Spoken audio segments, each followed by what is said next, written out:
सियावर रामचंद्र की जय।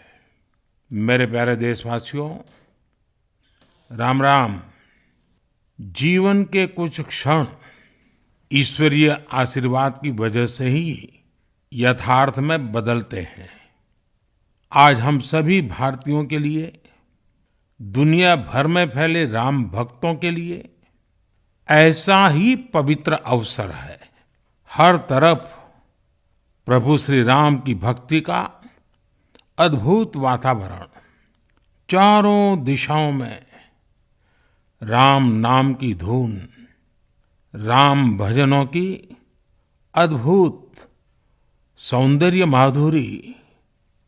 हर किसी को इंतजार है 22 जनवरी का, उस ऐतिहासिक पवित्र पल का।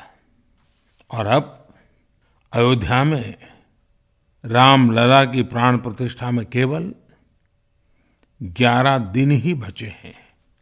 मेरा सौभाग्य है कि मुझे भी इस पुण्य अवसर का साक्षी बनने का अवसर मिल रहा है। ये मेरे लिए कल्पनातीत अनुभूतियों का समय है। मैं भावुक हूँ, भाव विह्वल हूँ। मैं पहली बार जीवन में इस तरह के मनोभाव से गुजर रहा हूँ। मैं एक अलग ही भाव भक्ति की अनुभूति कर रहा हूँ। मेरे अंतर मन की ये भाव यात्रा मेरे लिए अभिव्यक्ति का नहीं, अनुभूति का अवसर है।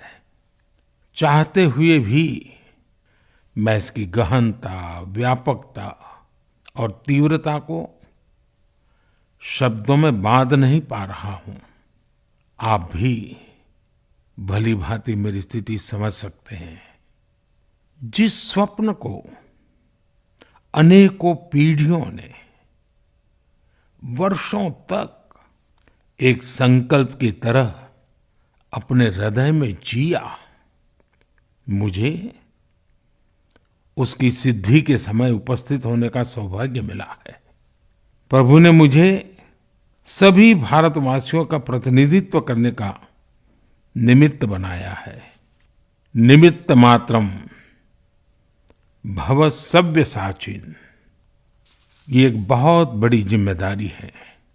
जैसा हमारे शास्त्रों में भी कहा गया है, हमें ईश्वर के यज्ञ के लिए, आराधना के लिए स्वयं में भी दैवीय चेतना जागृत करनी होती है। इसके लिए शास्त्रों में व्रत और कठोर नियम बताए गए हैं, जिन्हें प्राण प्रतिष्ठा से पहले पालन करना होता है। इसलिए आध्यात्मिक यात्रा की कुछ तपस्वी आत्माओं और महापुरुषों से मुझे जो मार्गदर्शन मिला, उन्होंने जो यम नियम सुझाए हैं, उसके अनुसार मैं आज से 11 दिन का विशेष अनुष्ठान आरंभ कर रहा हूं।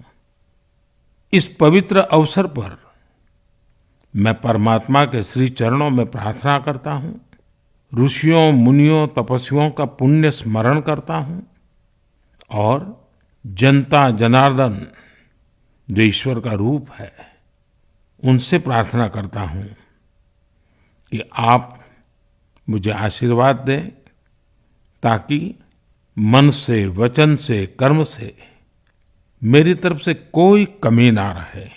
साथियों, मेरा ये सौभाग्य है कि 11 दिन के अपने अनुष्ठान का आरंभ मैं नासिक धाम पंचवटी से कर रहा हूं। पंचवटी वो पावन धरा है जहां प्रभु श्री राम ने काफी समय बिताया था। और आज मेरे लिए एक सुखद संयोग ये भी है कि आज स्वामी विवेकानंद जी की जन्म जयंती है। ये स्वामी विवेकानंद जी ही तो थे जिन्होंने हजारों वर्षों से आक्रांतित भारत की आत्मा को झकझोरा था। आज वही आत्मविश्वास भव्य राम मंदिर के रूप में हमारी पहचान बनकर सबके सामने है। और सोने पर सुहागा देखिए, आज माता जीजाबाई जी की जन्म जयंती है। माता जीजाबाई जिन्होंने छत्रपति शिवाजी महाराज के रूप में एक महामानव को जन्म दिया था। आज हम अपने भारत को जिस अक्षुण्ण रूप में देख रहे हैं, इसमें माता जीजाबाई जी का बहुत बड़ा योगदान है। और साथियों, जब मैं माता जीजाबाई का पुण्य स्मरण कर रहा हूं तो सहज रूप से मुझे अपनी माँ की याद आना बहुत स्वाभाविक है। मेरी माँ जीवन के अंत तक माला जपते हुए सीताराम का ही नाम भजा करती थी। साथियों, प्राण प्रतिष्ठा की मंगल घड़ी, चराचर सृष्टि का वो चैतन्य पल, आध्यात्मिक अनुभूति का वो अवसर, गर्भगृह में उस पल क्या कुछ नहीं होगा। साथियों, शरीर के रूप में तो मैं उस पवित्र पल का साक्षी बनूंगा ही, लेकिन मेरे मन में, मेरे हृदय के हर स्पंदन में 140 करोड़ भारतीय मेरे साथ होंगे। आप मेरे साथ होंगे, हर राम भक्त मेरे साथ होगा और वो चैतन्य पल हम सबकी साझी अनुभूति होगी। मैं अपने साथ राम मंदिर के लिए अपने जीवन को समर्पित करने वाले अनगिनत व्यक्तित्वों की प्रेरणा लेकर जाऊंगा। त्याग तपस्या की वो मूर्तियां, 500 साल का धैर्य, दीर्घ धैर्य का वो काल, अनगिनत त्याग और तपस्या की घटनाएं, दानियों की, बलिदानियों की गाथाएं, कितने ही लोग हैं जिनके नाम तक कोई नहीं जानता, लेकिन जिनके जीवन का एकमात्र ध्येय रहा है भव्य राम मंदिर का निर्माण। ऐसे असंख्य लोगों की स्मृतियां मेरे साथ होगी। जब 140 करोड़ देशवासी उस पल में मन से मेरे साथ जुड़ जाएंगे और जब मैं आपकी ऊर्जा को साथ लेकर गर्भगृह में प्रवेश करूंगा तो मुझे भी एहसास होगा कि मैं अकेला नहीं, आप सब भी मेरे साथ हैं। साथियों, ये 11 दिन व्यक्तिगत रूप से मेरे यम नियम तो है ही, लेकिन मेरे भाव विश्व में आप सब समाहित है। मेरी प्रार्थना है कि आप भी मन से मेरे साथ जुड़े रहें। रामलला के चरणों में मैं आपके भावों को भी उसी भाव से अर्पित करूंगा जो भाव मेरे भीतर उमड़ रहे हैं।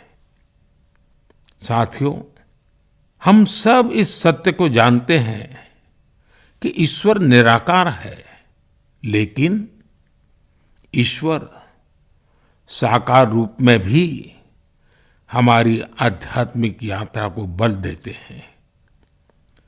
जनता जनार्दन में ईश्वर का रूप होता है, ये मैंने साक्षात देखा है, महसूस किया है।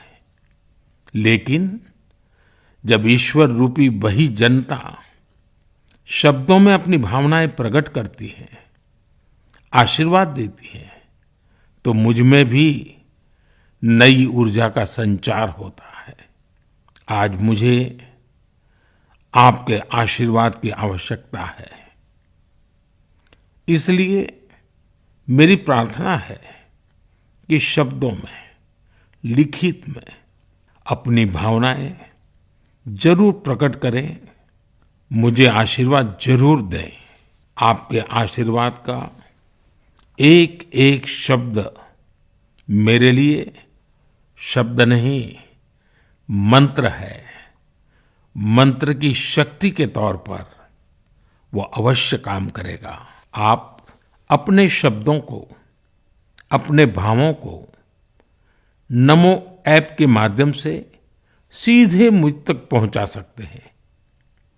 आइए हम सब प्रभु श्री राम की भक्ति में डूब जाएं। इसी भाव के साथ आप सभी राम भक्तों को कोटि कोटि नमन। जय सिया राम, जय सिया राम, जय सिया राम।